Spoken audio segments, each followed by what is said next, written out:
partnership. I'm very proud of the work of the Council on Competitiveness and the Alliance to Save Energy and how our teams have come together on many, many fronts to advance our energy future.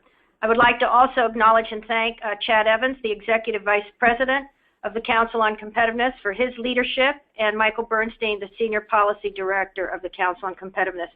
For those of you who may be unfamiliar with the Council on Competitiveness, this is our 30th anniversary year as a leadership, nonpartisan organization of corporate CEOs, university presidents, labor leaders, and national laboratory directors, all coming together to advance U.S. competitiveness, productivity growth, and prosperity in the global economy so that we raise the standard of living and security for all Americans. We accomplish this by identifying emerging forces, transforming the overall productivity potential of the economy. As such, our focus over the past 3 decades has centered around critical productivity drivers such as innovation capacity, sustainability, resiliency, and the power of people. Over 15 years ago, the Council launched a series of foundational efforts, many with the Department of Energy, making the business and research case that, quote, energy is everything. And in 2012, we initiated a deep, challenging, and pioneering effort with Assistant Secretary David Danielson of the Office of Energy Efficiency and Renewable Energy called the American Energy and Manufacturing Competitiveness Partnership to accomplish 2 major goals. One, to encourage new public-private partnerships to take advantage of a distinctive moment in our energy history and accelerate the development of clean energy technologies. And 2, to find ways to improve the overall productivity and competitiveness of our entire manufacturing and industrial base through the deployment and adoption of clean energy innovations and technology. So when the department asked us to dive even deeper into this productivity opportunity in 2014, we were ready to accept the challenge. Thus, we have been working on this issue since September 2014, when Secretary Moniz announced at our American Energy and Manufacturing Competitiveness Partnership Summit the Accelerate Energy Productivity 2030 initiative in response to President Obama's call to the nation to double its energy productivity by 2030. With our partner, the Alliance to Save Energy, since that summit we have worked together, including a kickoff meeting led by Secretary Moniz in November of 2014, to really carry forward an ambitious progressive dialogue series across the nation, as well as build a rigorous methodological exercise to build the Accelerate Energy Productivity 2030 strategic roadmap for American energy innovation, economic growth, and competitiveness, which we were proud to release last September at a joint national summit with EPSA and the Alliance to Save Energy. And why the roadmap? We found there are demonstrated, proven opportunities in every part of our economy to improve energy productivity, and new analysis shows how energy can contribute to economic growth. But this just doesn't happen overnight. We needed to develop and promote a pathway to address those proven opportunities to maximize energy productivity's contribution to economic growth. The roadmap is critical, not only for paving the way for greater energy productivity for the nation, but also for clearly articulating the long-lasting benefits that will come from this productivity enhancement. First, lower energy bills. When you can get more work out of a unit of energy, you don't pay as much to get the same work done. Second, job creation. Finding yourself with more resources, you can hire additional staff to accomplish more, starting new enterprises or growing existing businesses, and investing in R&D and innovation. And third, economic growth, which is desperately needed, driven by the ability to create more. Any growth for the United States below 3.75% per annum won't help us advance. We're just treading water. And you couple this with very flat productivity growth overall in the U.S. economy. So raising our economic growth, accelerating our productivity through energy productivity is absolutely a very high priority for our nation. And fourth, we will attain a more globally competitive manufacturing and industrial base, greater prosperity for Americans in the decades to come. So energy productivity is a key component underlying all future success in our economy. Since releasing the roadmap at last September's AEMC Summit, we've received wonderful feedback on the results of this effort, with recognition from a broad range of stakeholders. We have set a new goal of diving deeper into the recommendations of the roadmap and creating a platform for greater awareness, for the development of concrete actions, with leaders across the country taking a role within their own organizations to meet the recommendations, and for informing the Department of Energy's second installment of the Quadrennial Energy Review that was just mentioned by Jetta. The opportunities ahead for our nation are unprecedented if we are able to improve energy productivity.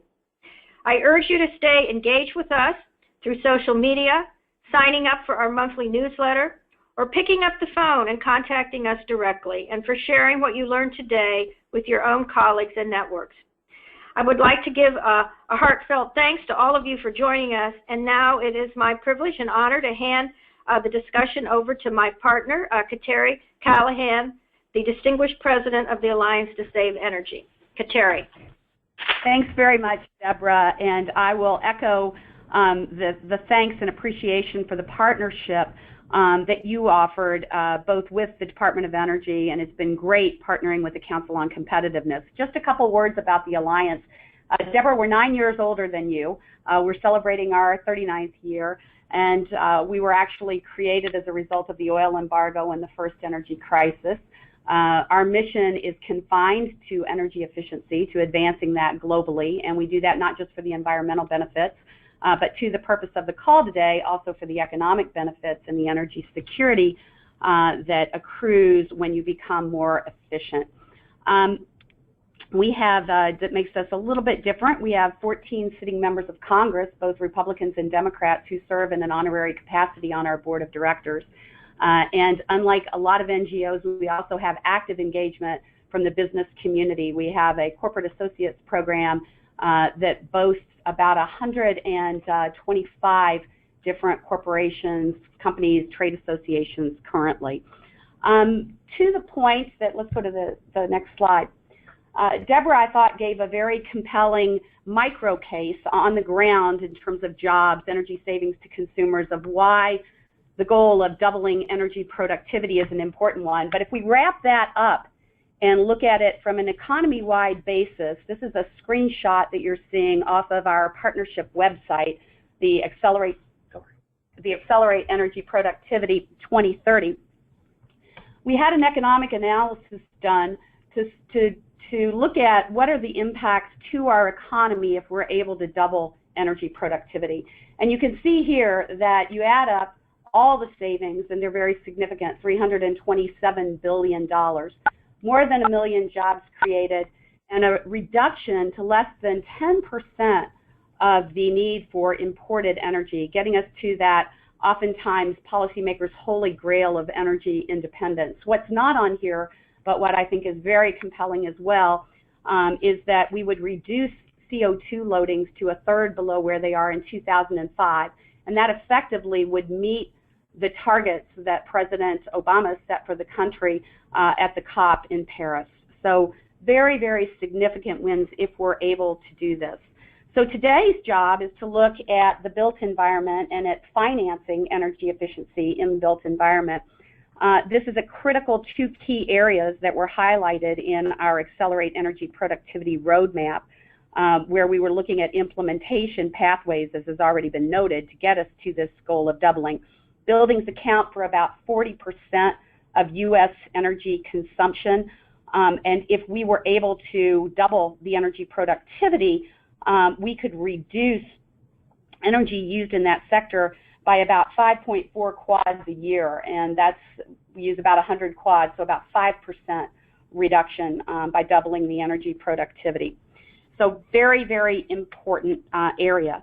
And we're going to talk today to building specialists, building solutions specialists, have them give some input on what they've been doing, what the technologies, implementation strategies are that are out there that can lead us to this doubling of energy productivity, and then also how do we fund it, how do we finance it.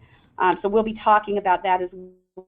But unlike a lot of webinars, this one is specifically designed and intended to have you actively, as the audience, if you will, actively engaged and participating. So there are 3 ways that we want you to engage with us today. The first and most immediate is if you look at the top right-hand corner of your screen, you should see a Your Participation box. We need you to submit written questions to us while you're listening to the first speaker on buildings technologies, because we will be assembling those and using those for a discussion. We'll pause after that first presentation that Jason's going to give us, take the questions, then go on to the next dialogue. This is important because, as Jenna said, and Deborah echoed this as well, we are looking to get input from all of you as participants on policy goals and objectives that we need in the built environment and financial sectors if we're going to move the needle on energy productivity. You heard Jenna commit to taking those goals and that input and turning them into recommendations for action.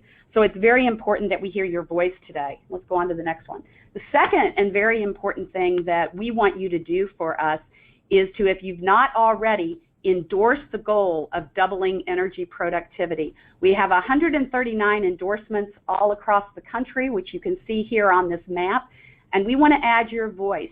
It's a soft commitment, meaning you're only committing to work with us to double U.S. energy productivity and to work in your sphere of influence to help us get the job done. You can go online and sign up, and that will get you into receiving regular updates. We want your best case business practices that you have in place. We can post those up and become an active participant with us. And that's the third thing. We need you not just to listen today and provide your input, but to continue to actively engage with us as we move forward on this journey. This is the first of 3 webinars that we will be holding. So if we can move to the next screen. Want to do a little bit of an advertisement for that. The whole month of April is everything energy productivity all month long. We have another webinar coming up April 20th, which is going to focus on smart grid and smart manufacturing. And then the last one in this planned series, April 27th, accelerating energy productivity in the sectors of transportation and water. We apologize, we're having some technical difficulties with the slides. That's not under our control, but you can see here the 2 webinars that follow, and you can see the logos of the companies that will participate in those. But now let's get going on the business at hand today. Again, we're going to talk about buildings first, a very important and the largest consuming sector of our economy, energy consuming sector of our economy. I'm delighted to introduce to you Jason Bingham, and Jason is the Vice President of Energy Services and Controls at Trane Commercial North America, which is a division of Ingersoll Rand. It's a very big division. It's an $800 million strategic business and brand of Ingersoll Rand, and it is very ably led by Jason, who has had many leadership jobs and posts within Ingersoll Rand and Trane. And immediately before his job that he holds now for all of North America, he was the Vice President of Strategy and the District Manager for Trane's Virginia District. Jason also is an author. He has authored a book, Cultureship, the ABCs of Business Leadership, and he also is a good citizen, participating in a number of business and community involvement services on boards.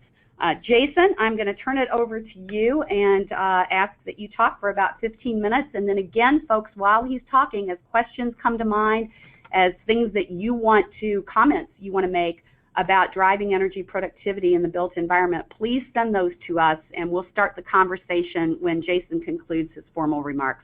Thanks, Jason. The floor is yours. Thank you so much, Kateri, and thanks, Deborah and Jenna. We're very excited to be a part of your goal to double U.S. energy productivity in 2030. I'm responsible for the Building Advantage brand, which represents our offerings around building automation, our cloud-based building energy management services, our performance contracting, renewables and other generation, including own and operate, and our supply-side consulting services. And what we want to talk about today is the building technologies that can enable your goal of energy productivity. In the first section or first slide, I I want to talk about the importance behind your initiative and the reality that the buildings are not only a huge consumer of energy, 35 to 40%, as you said, Kateri, but also because of that, a huge contributor to global emissions, 37%. And yet, if you also look at it from a GDP sense, it's 10% of the global GDP and over 110 million people. And yet we know there's huge opportunities within those buildings, even up to 25%, even in the LEED certified buildings. And there's some studies that have found certain building segments that saw a 50% deviation from model performance. The reality is, all of us know this. I suspect everybody that's on the call today know that buildings are important, both economically and environmentally, and there is huge opportunities. I tried to pull out two key pieces, though, to make sure we're all aware that there is a direct connection between buildings and business results.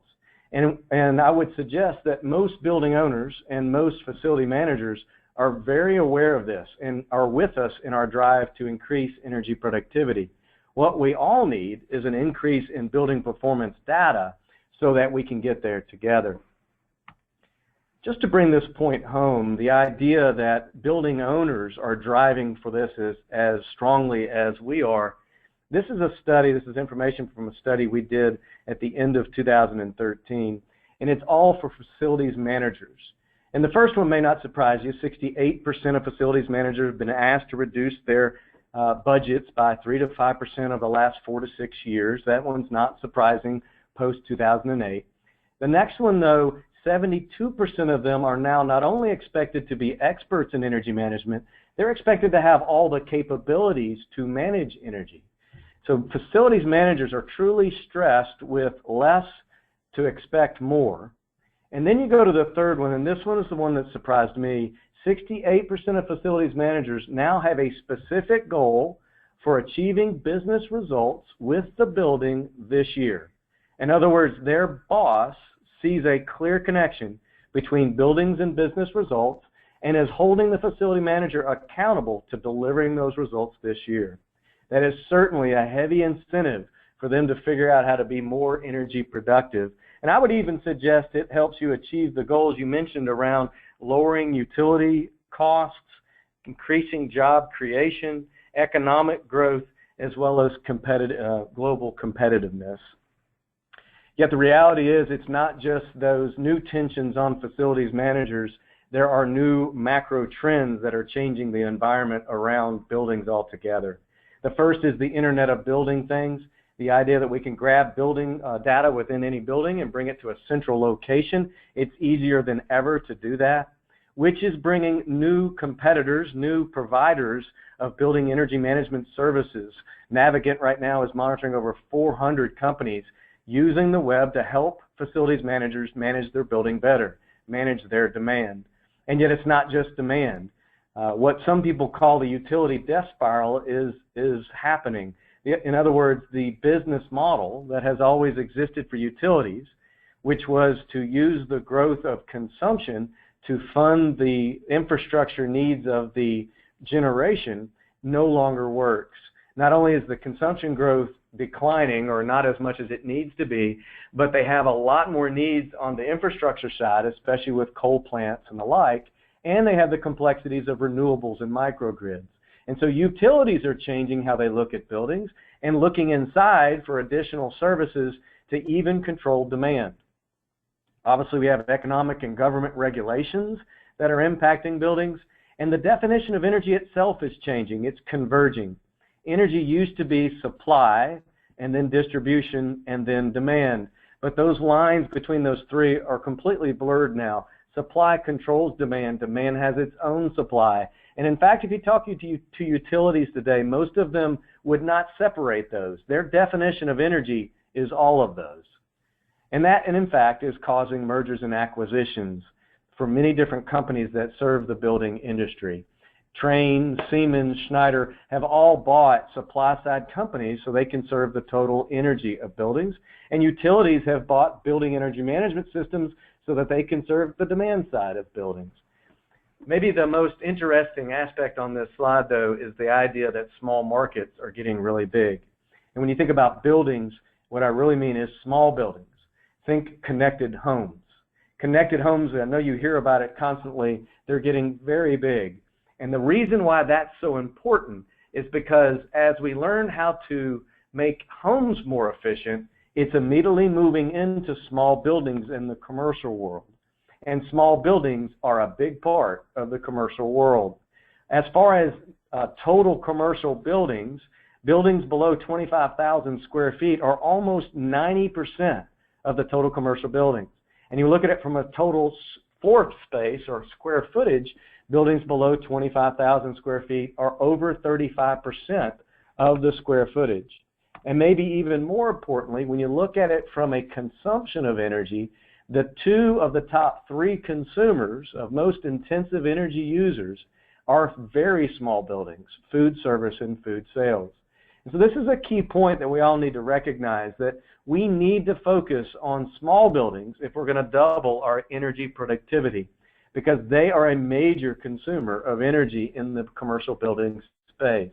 And the fact that we're learning in the homes how to make it much easier and cheaper to control small buildings will soon impact small commercial buildings. It already is. And in those lessons, the reality is, as we find ways to decrease the cost and make it easier to control energy in small buildings, we will leverage those lessons in large buildings as well. And so this is an initiative that actually serves all buildings throughout the spaces we're trying to control. Behind all the trends I just talked about, I believe there's one main trend that's happening. It's the idea that we're trying to automate results. The building automation system, up until about right now, has done a fabulous job of providing our facilities managers with information on a screen. And those facilities managers, through being very smart and resourceful, have turned that information to knowledge and then action and results. And if they're really good, they continue to measure those results to sustain them. What's happening from this point forward, though, is the automation of results. The customers, the building owners, the facilities managers, they don't want the drill, they want the hole. They no longer have the time or resources to go through the process, and what they need is the automation of results. I think Paul Daugherty, the CEO of Accenture, probably said it best. Welcome to the outcome economy, where companies create value not just by selling products and services, but by delivering solutions that directly produce quantifiable results. In our terms, for this group here on this call, a main goal of us achieving your goal of doubling energy productivity would be automating energy productivity. And so let's talk about what that looks like. Most of us on this call probably have a programmable thermostat, and most of us can probably program that thermostat, and most of us would probably agree that our spouses cannot program that thermostat. So although the thermostat is easy, it's not simple to manage.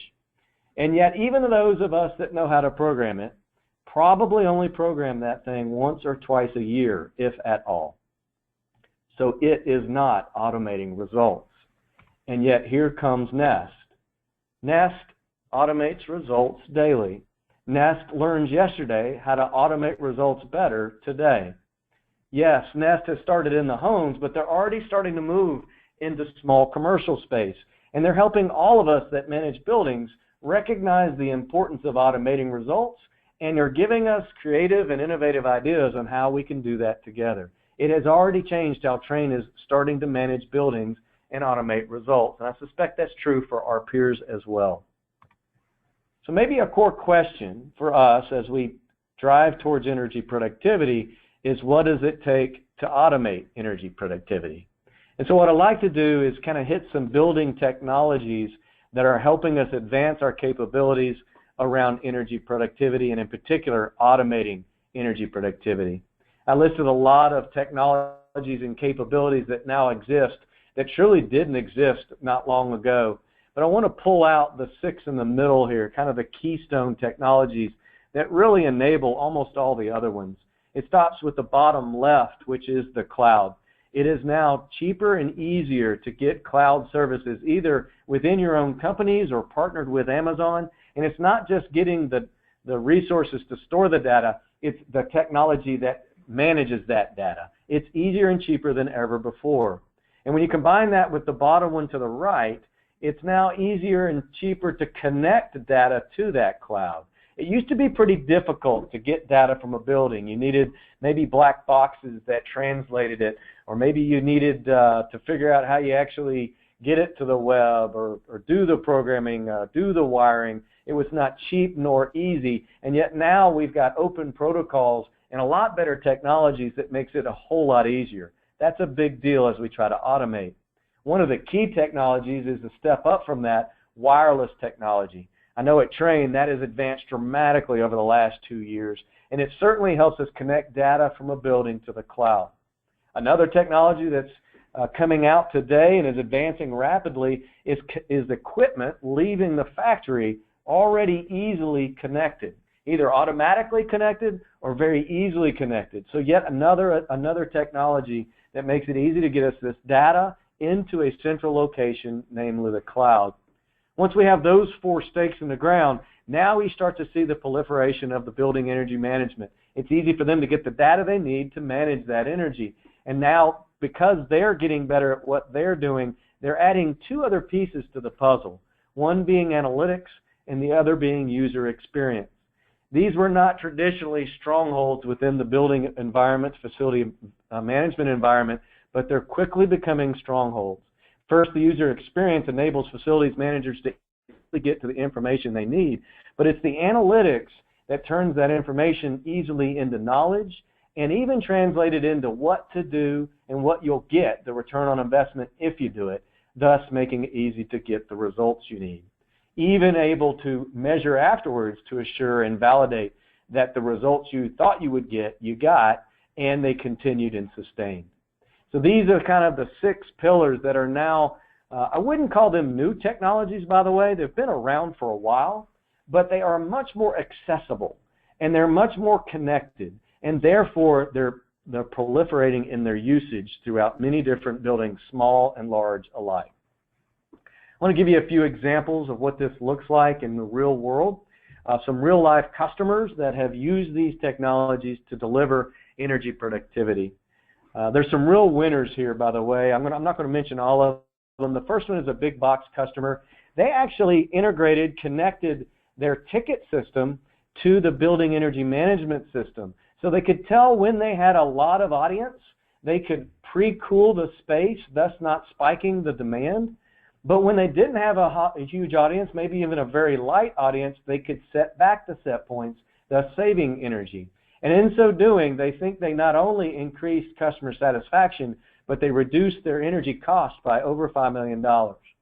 Another great example is a K-12 school up in Milwaukee who used building energy management systems to give a new window into one of their major high schools. They asked that their technicians, through their cell phones, look at the demand of that high school, and they set a goal of reducing it by 25%.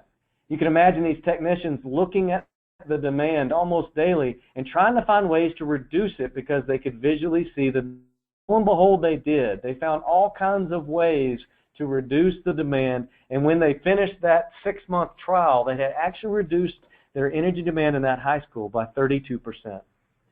There's similar examples in commercial, industrial, and healthcare. I do want to bring another one around the food service because it is such an intensive energy user. They are actually very mature, even though they have small buildings.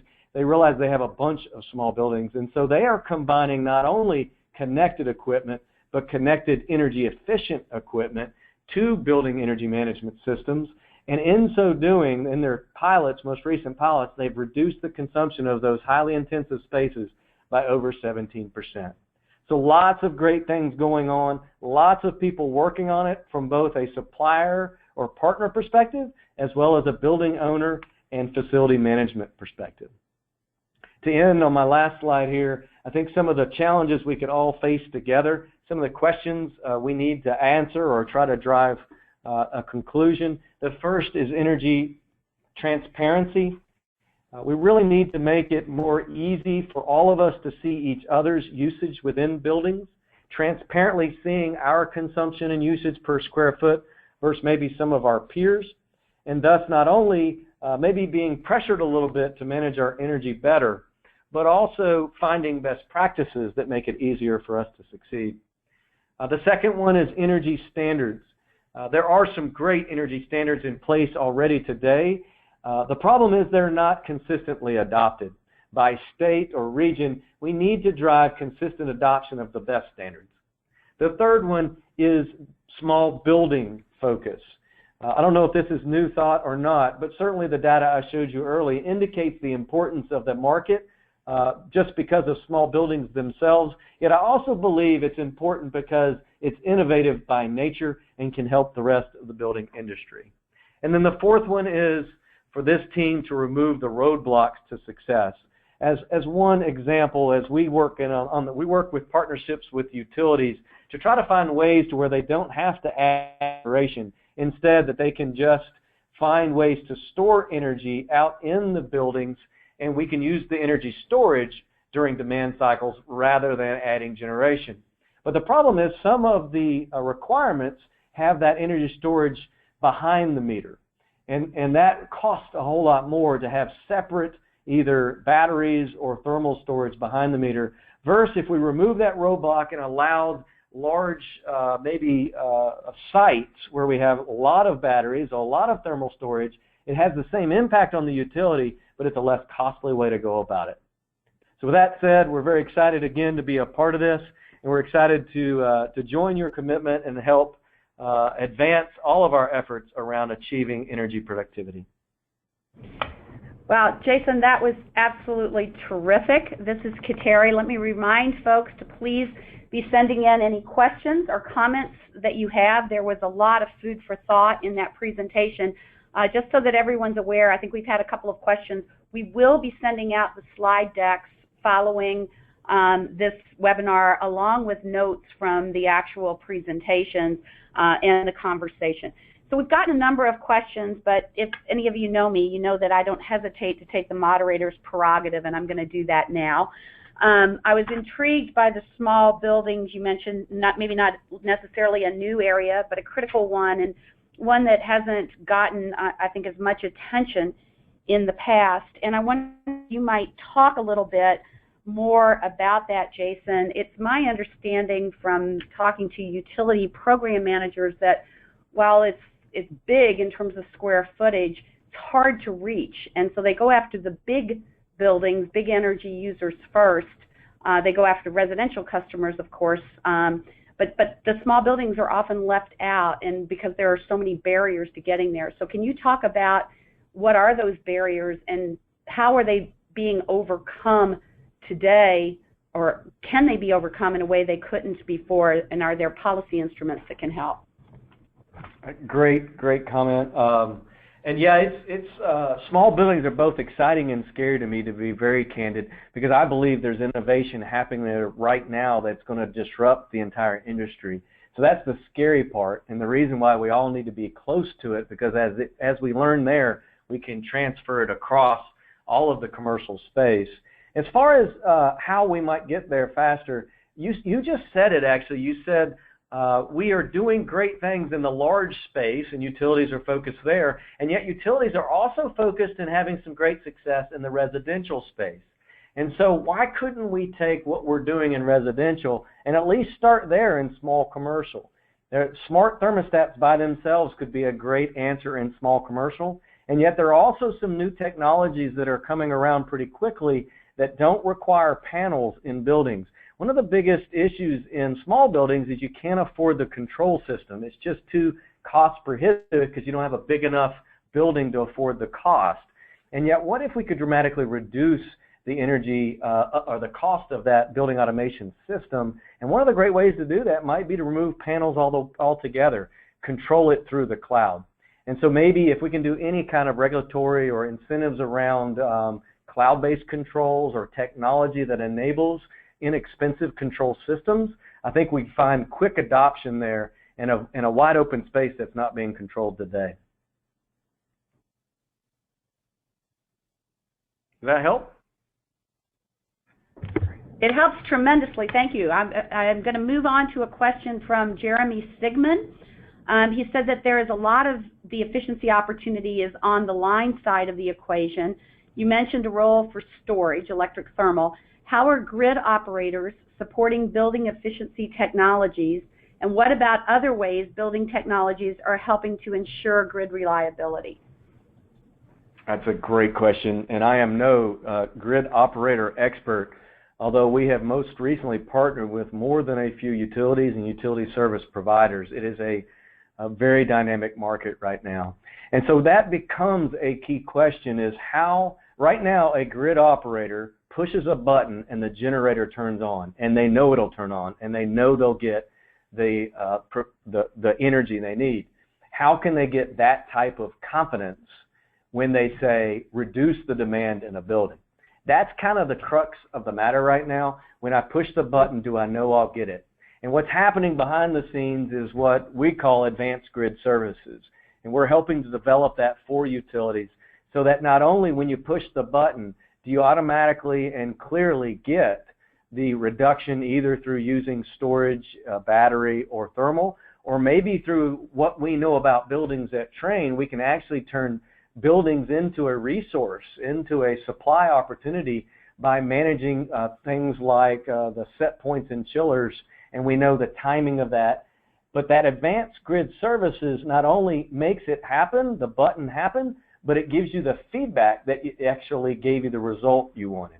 So I think those type of advancements are happening rather quickly, things like advanced grid services, and companies like Trane and certainly many others are working rapidly to provide that service for utilities. So that's great. I'm going to go back. I want to follow on with that. There's been discussion, not so much of late, but certainly a couple of years ago, the hot topic was net zero energy buildings. And some work that the Alliance did suggested that, again, this was a couple of years ago, that not all the technology was out there that would allow buildings to operate net zero energy, meaning that they create as much energy as they consume. I'm wondering, given what you've talked about with the explosion of technology and with the ability to help the grid, what's your forecast for getting us to net zero energy buildings? I think it's within reach. And although there are certainly some new technologies that come, especially in the wireless and connectivity worlds, most of what is required to get us there is not necessarily new. It's just evolved to the point where it's a lot less expensive. It was such an inhibitor. The cost was the major inhibitor for us, and still is to many ways, to getting to net zero energy buildings. But things like solar that are starting to become mass produced and has dropped tenfold or more in their expense are certainly driving capabilities around creating net zero energy buildings. And so what I'm seeing, and I think many on the phone are probably seeing, is that these technologies that have been around a little while are starting to get the scale needed to make it easier and less expensive for them to be applied. And once we get to the point where enough of them can be applied, then net zero energy buildings are well within reach. Well, that's encouraging news. I'm almost scared to ask another question at such a positive note, but there is one that was sent in that I think I'd love to hear you address by Rhodes Boyd, and that is addressing the age-old issue of split incentives. And Rhodes is asking if there's a push for commercial property management companies to work with their owners and tenants to overcome split incentives. That is the issue. Awesome. That is an awesome question, and it's a big, big deal. I mean, the commercial space is one of the largest spaces in the commercial building market, and yet the decision makers, it's really challenging. So you got somebody that owns the building, you got somebody that's paying for the utility, you got somebody else that might be facility management, and so somehow who's going to split all the savings and who's going to pay for all the costs? It's been a real challenge. It's not solved yet, but what we're seeing is the proliferation of things like green leases, and we're actually seeing a dramatic expansion in those, such that it's very clear when the tenant signs the lease that if there is an energy opportunity, it will be funded by the owner, but will come out of the utility bill. In other words, the owner gets to charge the same amount for the utility expense, but the savings between the energy bill or the energy initiative and the bill is able to pay for that project. So we're seeing a lot of green type leases and the adoption of those leases moving very fast. We're also seeing the discussion itself, even without a lease, everybody, back to my original point, that almost everybody's on board now It's not just economics, it's not just environment, it's both. And we have a commitment to that these days.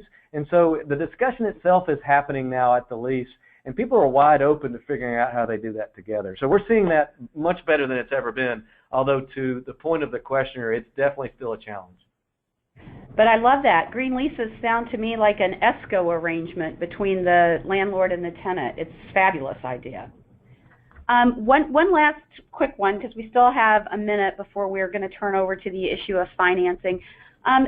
You know, this question goes to perhaps unintended consequences. I was struck throughout your presentation, Jason, about the ability and how much focus you put on managing energy in the operations, and with the advent of, you know, the cloud and wireless technology and data.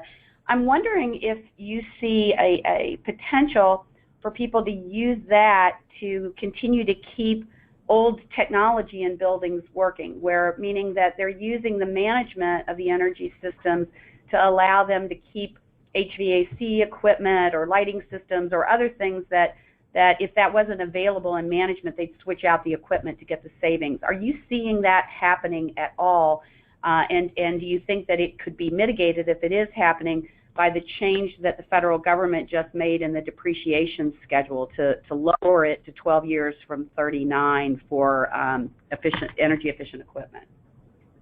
Well, to your last point, that piece can certainly help.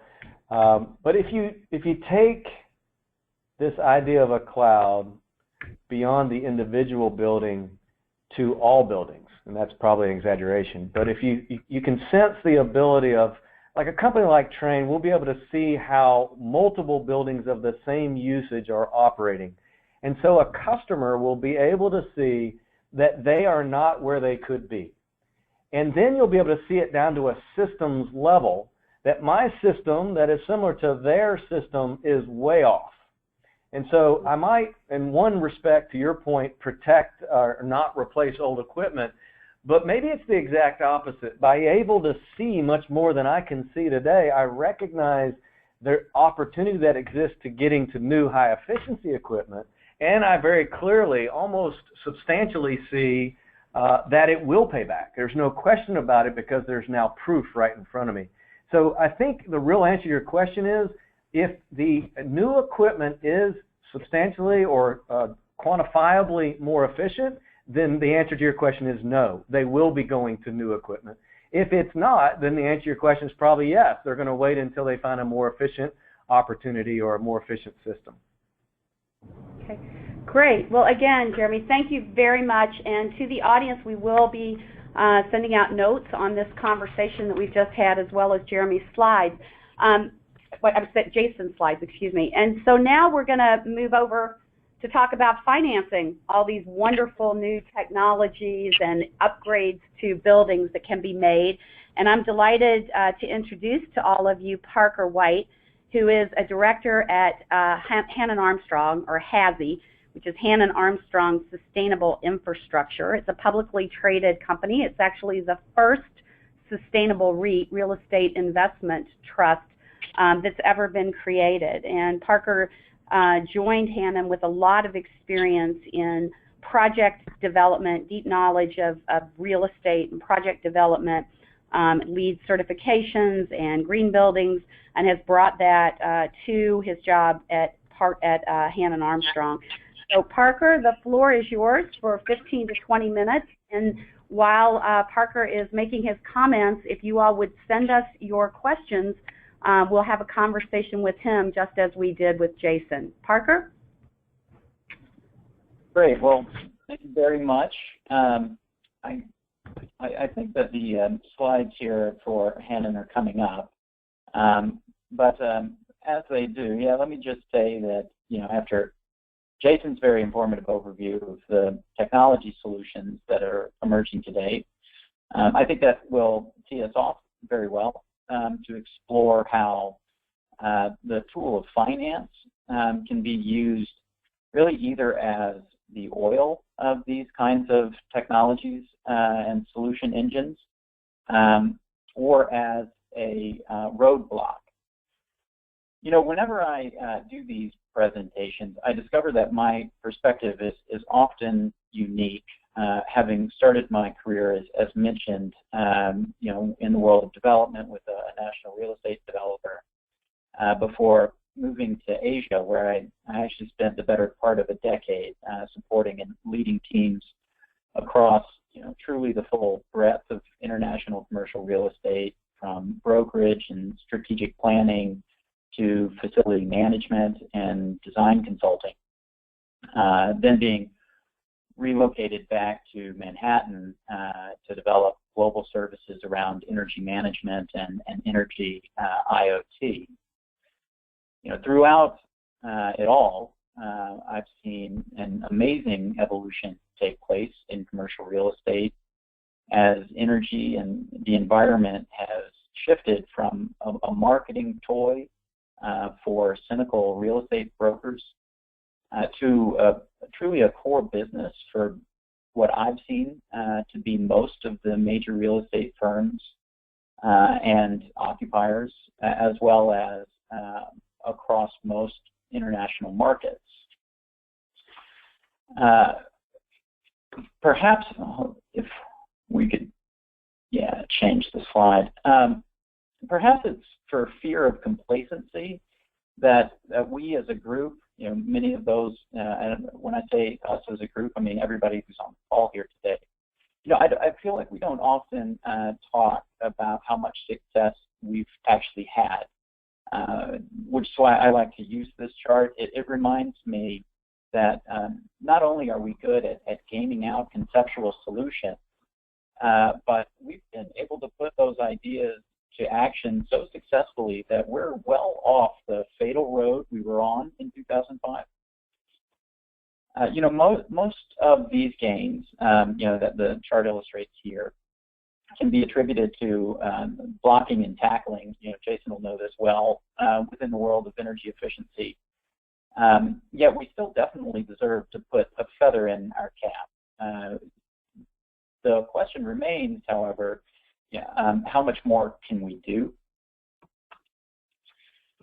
And when I think about that, I like to take a quick proxy stat. This one here from Lawrence Berkeley Lab, a report they recently did that essentially says we've only saturated about 9% of the non-residential real estate market with our investments into any sort of solution. Be it, you know, some of the advanced innovations around energy management, you know, that you know, and IoT, as Jason was mentioning, or just some of the basics like lighting and insulation. You know, to think of it another way, you know, 91% of the market has yet to receive the investment it needs to reach its optimal energy performance.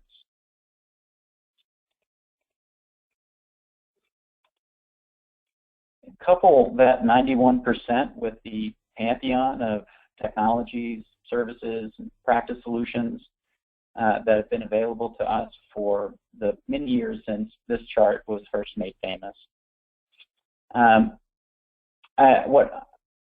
What I think everyone will appreciate is the well-known secret that within the world of building energy and sustainability solutions, there is these host of solutions that are extremely economic.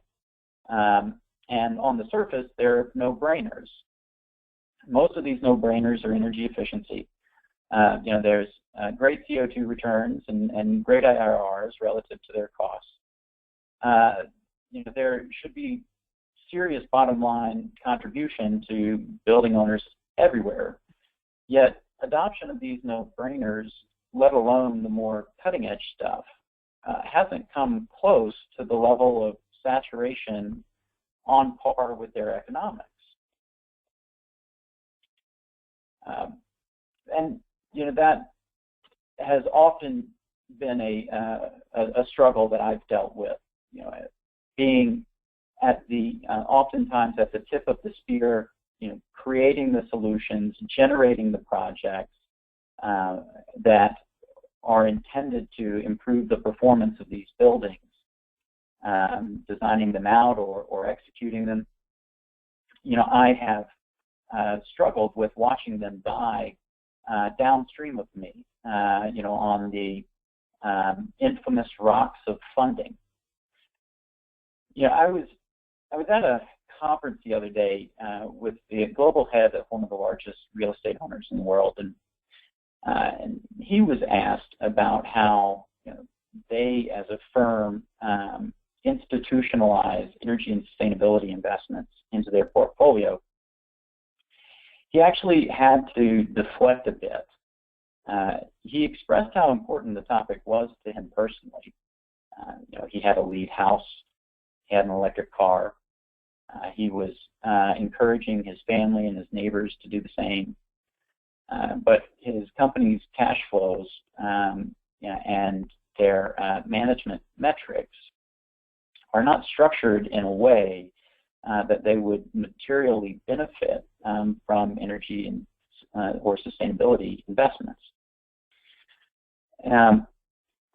That's obviously a problem of misalignment that creates shortcomings with long-term solutions.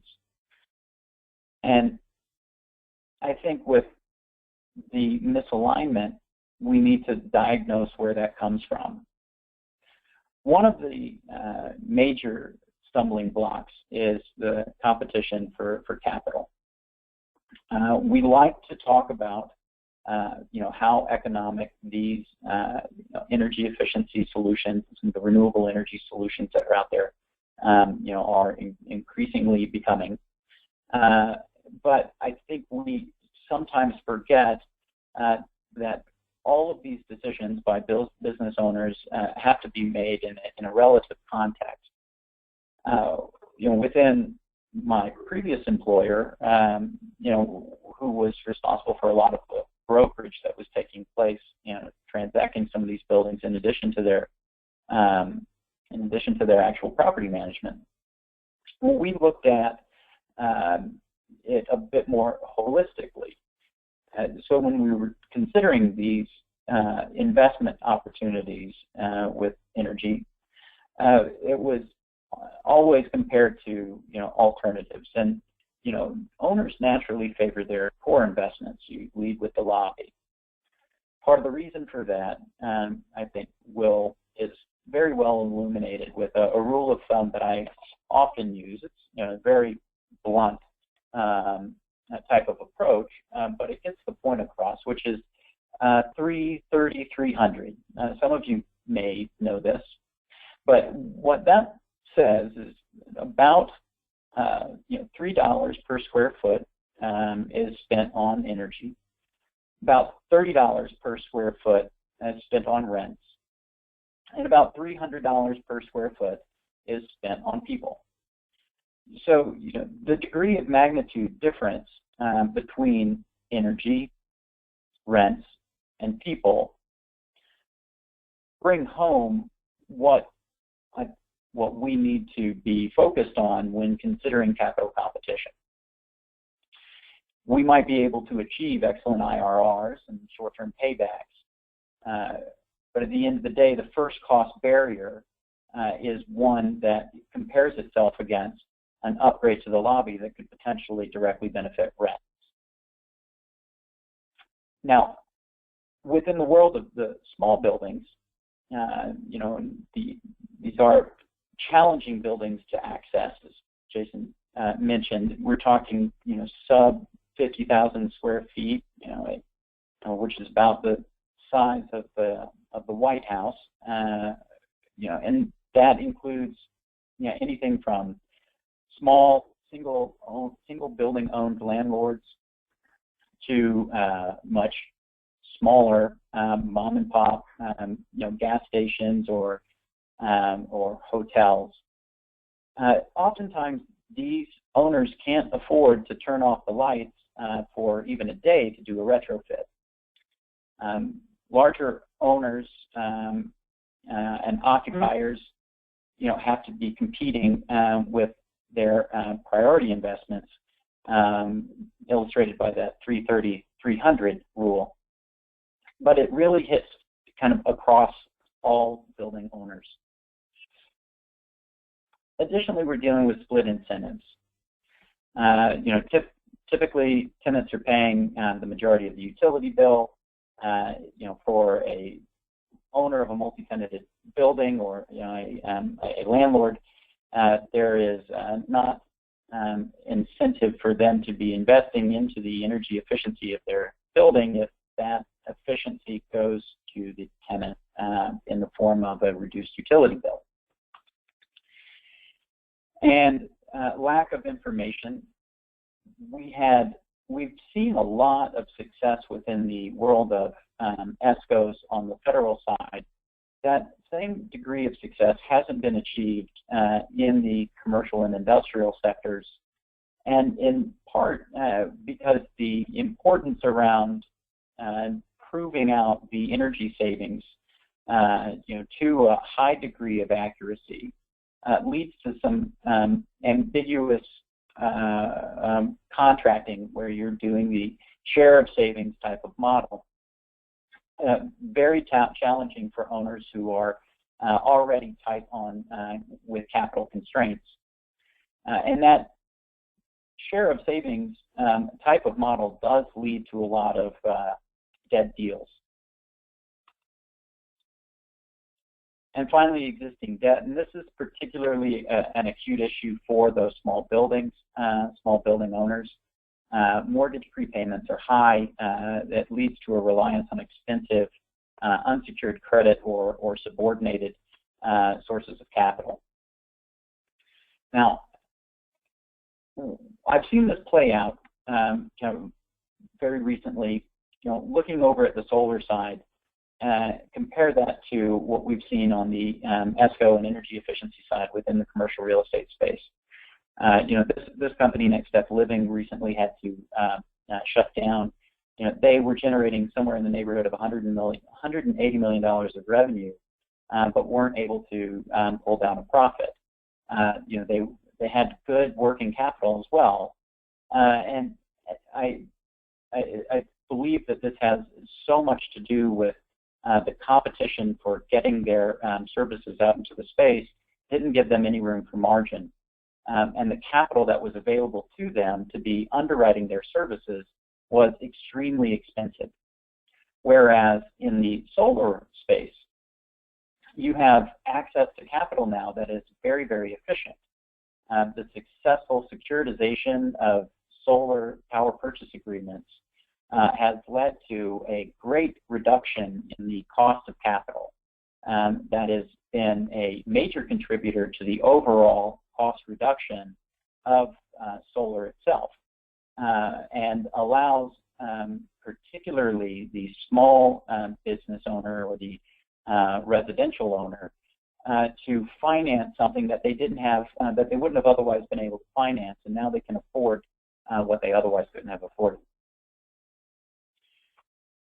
Now, we have tried to bring ourselves to fit within this space in a way that addresses some of those pain points. By being a principal investor, we are owning long-term with our own capital. We've adopted this REIT structure in order to, for one, we are supporting the intention that the REIT model was created to begin with, which is we're making available to anyone who buys or owns stocks the option of investing into sustainable real property. Our property is a bit unusual within the REIT world. While about a third of it is land under wind farms, 2/3 of it is the energy infrastructure that sustains buildings, and that can be distributed generation like solar roof installations or battery storage or energy storage, or it could be the energy infrastructure like efficient air handling units, chillers. It could be efficient IoT technology that drives energy reduction. All the while, we're using these properties to generate dividends for our stockholders so that they can be rewarded for their investments into this unique type of real property. that model gives us a lot of flexibility in terms of how we underwrite.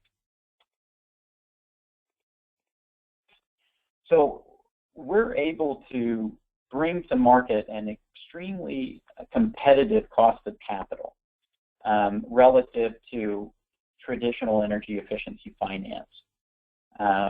We can do this in part because our platform allows us to both carry assets long-term on our balance sheet, and that gives us the freedom to be able to structure highly efficient and effective securitizations and syndications, which we then can bring out into the market and like what is being done with solar PPAs, begin to securitize energy efficiency contracts in the form of an asset-backed security or private placement.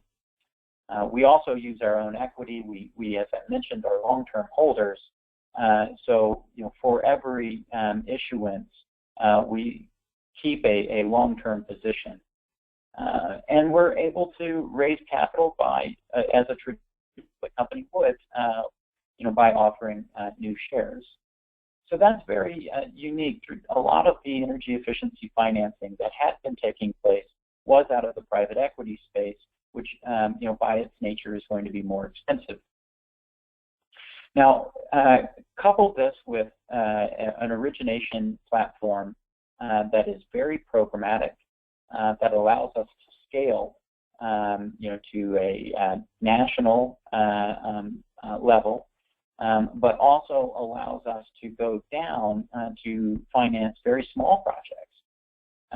So, for example, we are providing all of the capital for the Connecticut Green Bank's new PACE program. So this program is uniquely geared in a way that makes capital available that is credit enhanced and over collateralized, which allows it to be cheaper for us and therefore cheaper for the borrower, to small business owners as well as large building owners. But it creates a new channel for capital, for anyone who needs capital to invest into their building on energy efficiency.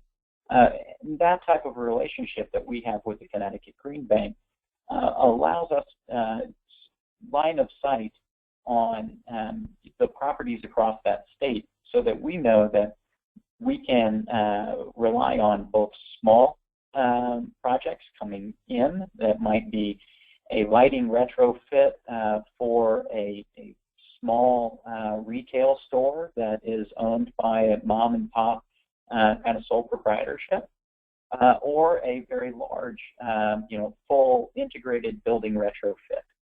And we can facilitate both of those with an efficient cost structure because it's going through that programmatic process.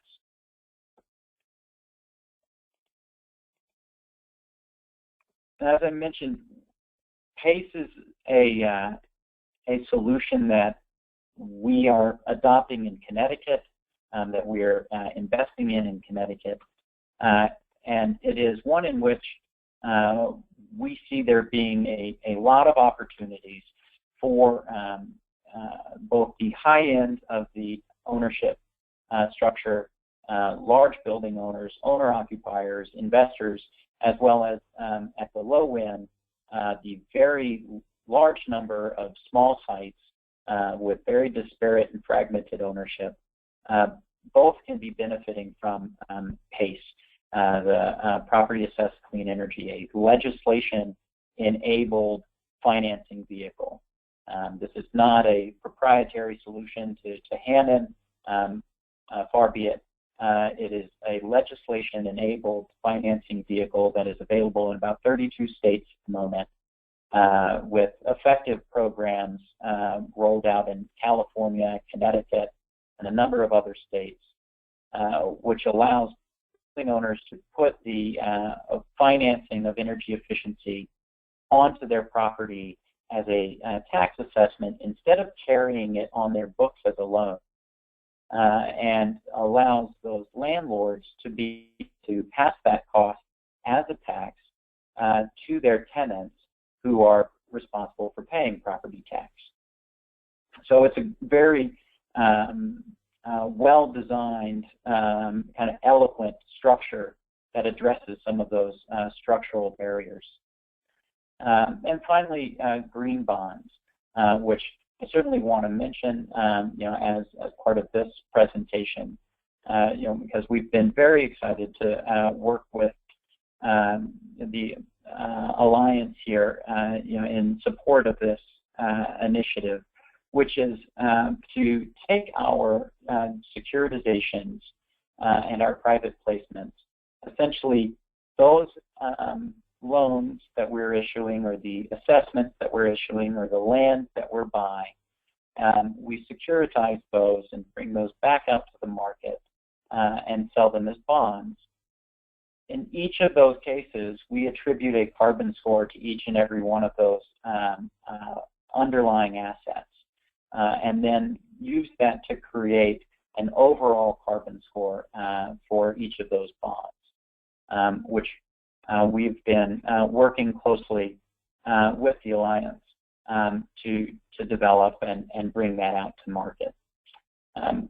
So I'll go into details in questions if anybody has any, but that's where I'll leave it. Great. Thank you very much, Parker. This is Kateri.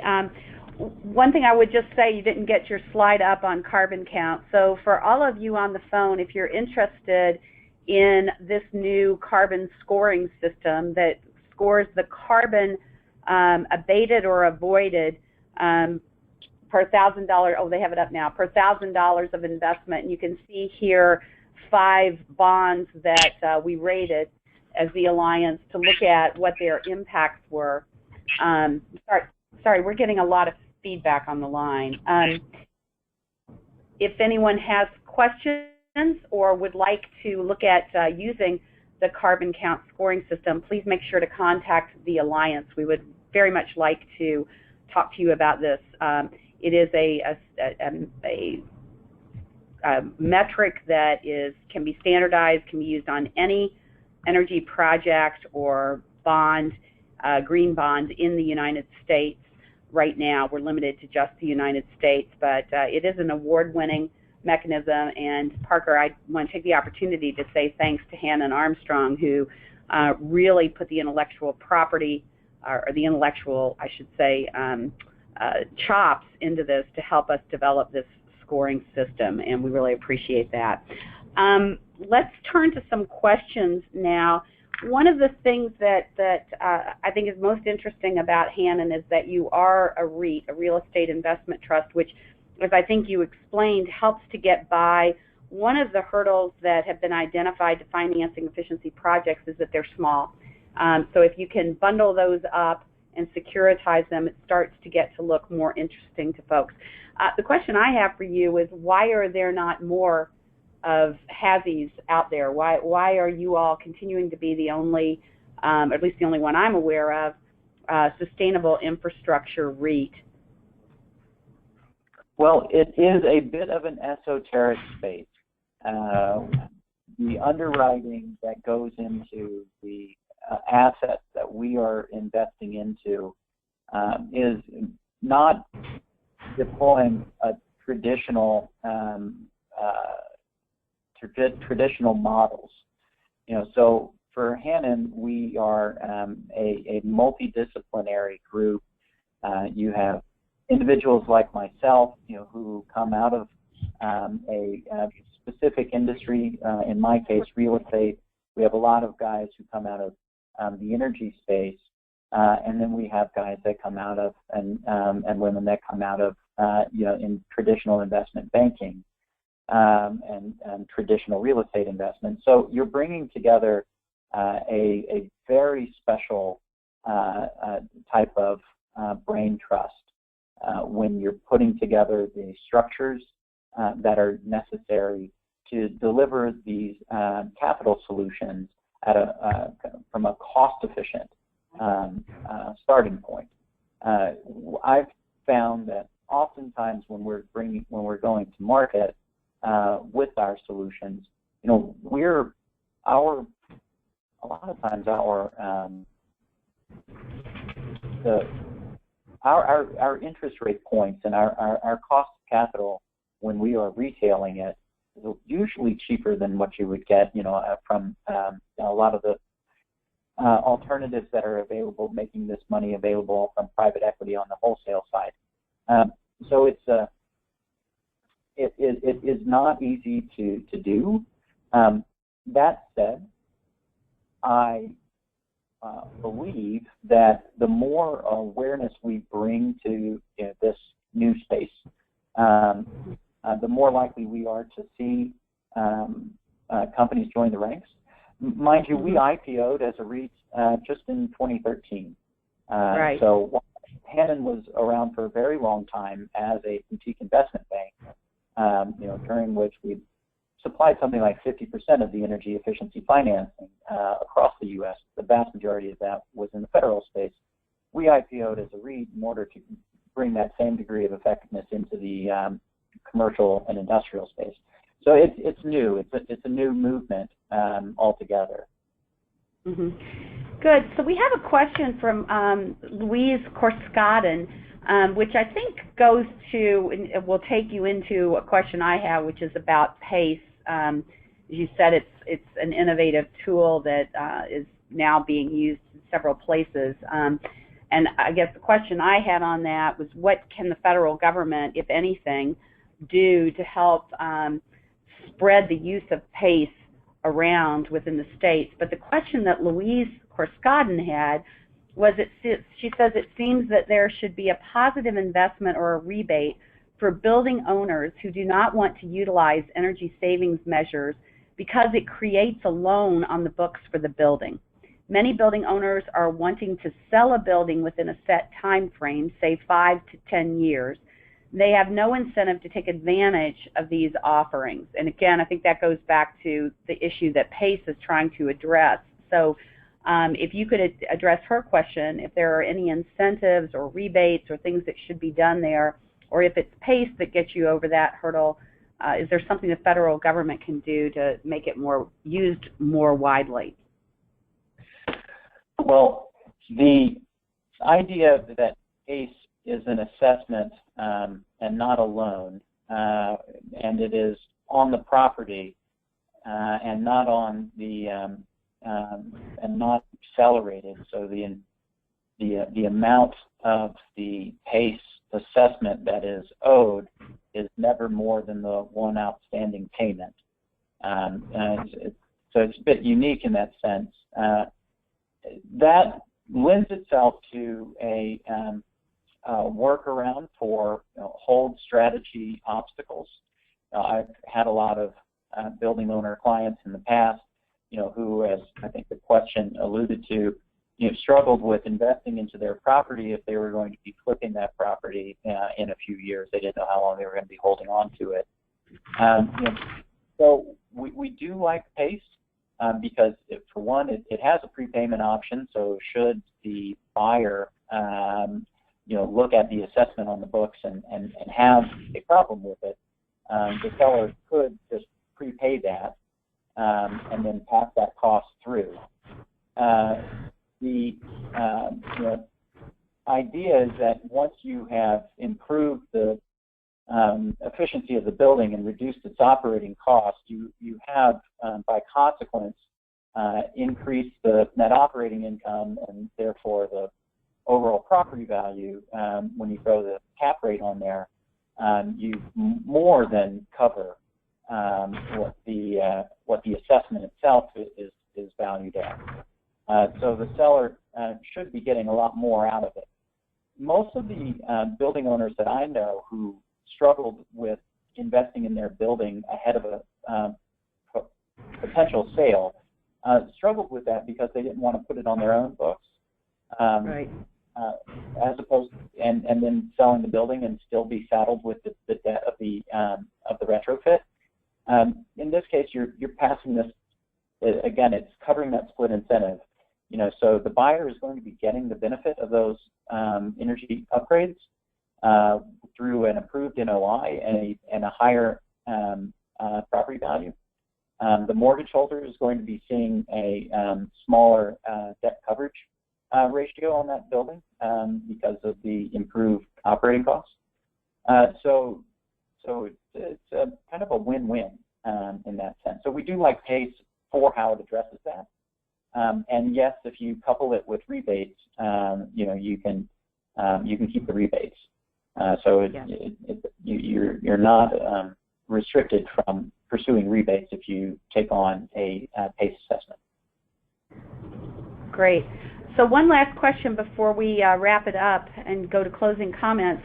And again, I'd asked if there's anything the federal government can do to expand access to PACE, and alternatively, or as part of that, are there any state or local programs that you're aware of, Parker, that have been successful at lowering the financing barriers that perhaps DOE and the folks on the line should consider taking up to the national level?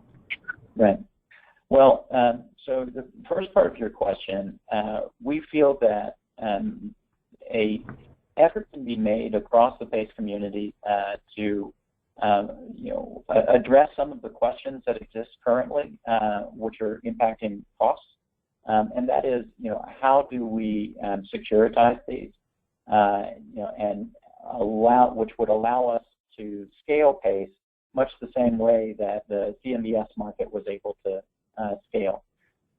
So if we want to be able to, make PACE as prolifically available as a commercial mortgage, and then we need to figure out, how do we ensure consistency across financing platforms, and a lot of that has to do with communicating back to the existing building mortgage lender.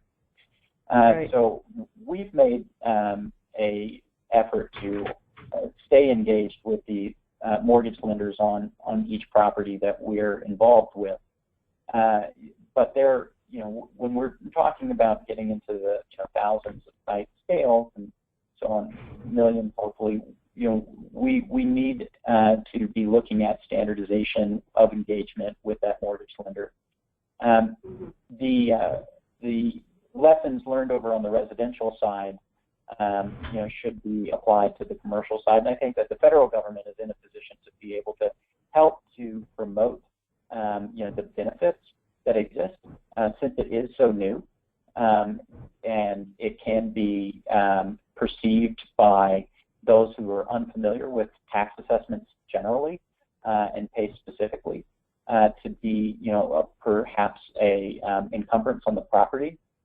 Those are conversations that really require education, and I feel like that could be very well served centrally by federal activities.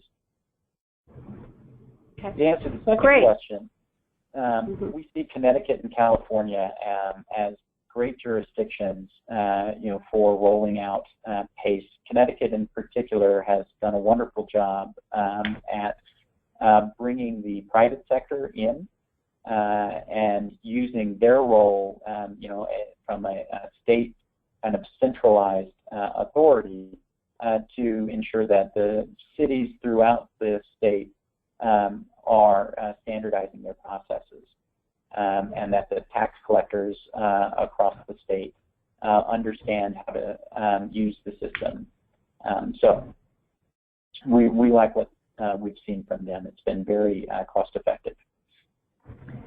Great. Thank you very much, Parker. That was a terrific conversation as well as a very good presentation. As a reminder to the audience, we will be sending out notes and we will be sending you copies of the presentations. We've now come to the end of our webinar for today with a couple of closing comments. We've put up on the screen so that you can see the names of the people that you can reach out to if you have additional questions or concerns. And again, remember, we want you to not just listen today, but also to take advantage of the 2 additional webinars that we have coming up this month, and you can see those on your screen. Also, and very importantly, We want you to join with us to endorse our goal and to begin to work with us in your own sphere to help move us towards doubling energy productivity in the United States. With that, I want to thank our speakers and turn it over to Jenna Zwag for any closing comments she may have, and then on to Deborah, and we'll end the call. Thank you.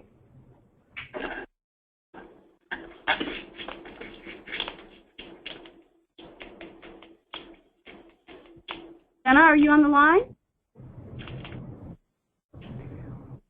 Well, if Jenna were here, she would tell you how much she appreciates all the input that we've had. I know there are a number of people from DOE on the line, so you can be assured that the comments and suggestions that were made here today will be considered as they continue to write the QER 1.2. Deborah, did you have any closing comments?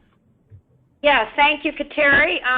Thank you for your excellent moderation, and it was great to see the engagement from those on the webinar participating. I want to thank our really superb presenters, Jason Bingham and Parker White, for their presentations. And it was really exciting for us here at the Council, you know, to be able to see their PowerPoint presentations with the data they presented, which is pretty powerful on what we're trying to accomplish and the leadership, you know, that they're demonstrating in the building technology sector as well as in the financing. So not only did we learn a lot, but I think we have a great path going forward to accelerate our productivity agenda for energy. And I just hope we can get that Nest thermostat, you know, here at the Council, or get rid of those panels. Chad Evans and I were joking because I'm one of the people, every time I'm in a hotel room, I screw up those little thermostats and never can get the room right. So I need a tutorial. I need the simple Nest. So I'm excited about that going forward. That's great. It's addicting, actually, when you get them, because you can control your house from your phone. It's really fun. Well, I can control a security system from my phone, so we're on the right track now. But seriously, thank you all so much, and I'll turn it back to you, Kateri, I think, just to say goodbye to everyone, and I think we're going to announce the next webinar as well right now, aren't we? This is Jenna. I was having trouble with my mute button. I just wanted to quickly thank everyone as well, especially Kateri and Deborah, the partnership with both of your organizations. Thank you all, speakers especially, for the help with tying the Energy Productivity by 2030 initiative to the effort we have underway, taking in stakeholder input for the Quadrennial Energy Review QER 1.2 process. Again, for anyone on the line or any of our speakers that would like to submit input, if you just go to energy.gov/QER, follow the stakeholder engagement page hyperlink, and you can submit a public comments form. Again, this is really critical with shaping the most meaningful and valuable recommendations that will be coming out of this QER. So thank you. Well, with that, we'll say goodbye to our audience and thank you all for participating and for joining us on this quest to double energy productivity in the U.S. Bye-bye. Bye.